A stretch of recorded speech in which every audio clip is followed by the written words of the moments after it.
ජලමහා අස්වැද්දීම දේශපාලන පොරොන්දු වලින් ඔබට ගිය විද්‍යාත්මක කෘෂි විප්ලවය.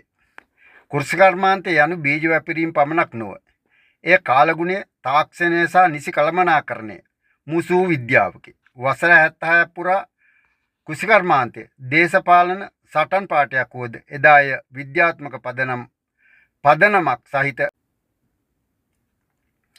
යලමහා කන්‍ය නිසි කළමනාකරණය.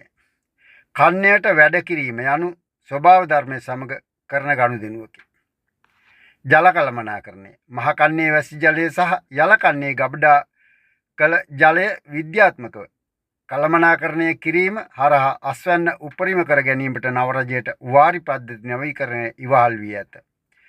බීජ හා පස පරීක්ෂාව පසේ පෝෂණ මට්ටම විද්‍යාත්මකව පරීක්ෂා කර එම පසට ගැලපෙන බීජ හා පොහොර භාවිත දියත් කිරීම හරහා අනවශ්‍ය පිරිවැය අවම කර අස්වැන්නෙන් 30ක් පමණ ඉහළ නැංවිය යුතු බව ඔප්පු වී ඇත.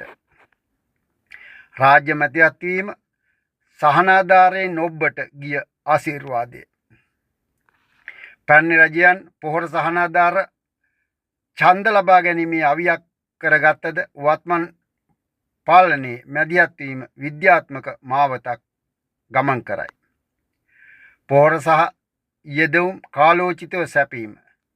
කන්නා ආරම්භ වීමට පෙරම අවශ්‍ය පොහොර සහ ඉන්ධන සහන මිලට ලබා දීම මගින් ගොවියා ණයබරින් මුදවා ගැනීමට රජය පියවරගෙන ඇත.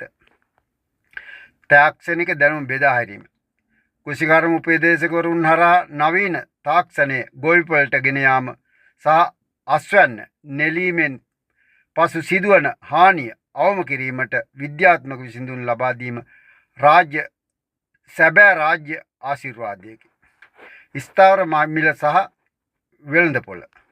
ගොවියා අතරමැදියන්ගේ ග්‍රහණයෙන් මුදවා ගැනීමට රජය මැදිහත් වී සහතික මිලක් සහ ඍජු වෙළඳපොළ ජාලයන් නිර්මාණය කිරීම ප්‍රබල සාධකයකි. විවේචනාත්මක තාර්කික විශ්ලේෂණය ශ්‍රී ලංකාවේ කෘෂිකර්මාන්තයේ මුහුණ දෙන විශාලතම අභියෝගය වන්නේ තොරතුරු හා දත්ත නිසි ලෙස භාවිතා නොකිරීමයි. කෘත්‍රිම බුද්ධිය සහ දත්ත කාලගුණ අනාවක සහ වෙළඳපොළ ඉල්ලුම පිළිබඳ දත්ත ගොවියා වෙත ගලා යාමේ යාන්ත්‍රණයක් නව පාලනය යටතේ ගොඩනැගමින් පවතී. මෙය හුදු අතමිට සරු කිරීමක් නොව රටේ ආහාර සුරක්ෂිතතාවය සහතික කරන විද්‍යාත්මක පියවරකි. පාරාවලල් එදා ගොවියාට වසවිස පොහොර බලාත්කාරයෙන් පැටවූ සහ ගොවියා පාර මැද අද දැමූ පිරිස් අද රජයේ විද්‍යාත්මක වැඩපිළිවෙල විවේචනය කිරීම හාස්‍යජනකය. සැබෑ වෙනස පවතින්නේ ගොවියා දේශපාලන රූකඩයක් නොවි රටේ ආර්ථිකයේ සක්‍රීය කොටස්කරුවෙකු බවට පත් කිරීම තුලයි. ද ඉන්සයිට් වන අපගේ අවසාන නිගමනය යලමහා කන්න දෙකම සාර්ථකව අස්වැද්දීම යනු රටේ ස්වයංපෝෂිතභාවයේ සංකේතයයි.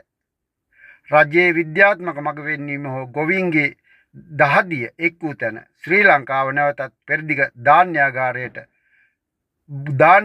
බවට පත්වීම වැළැක්විය නොහැක.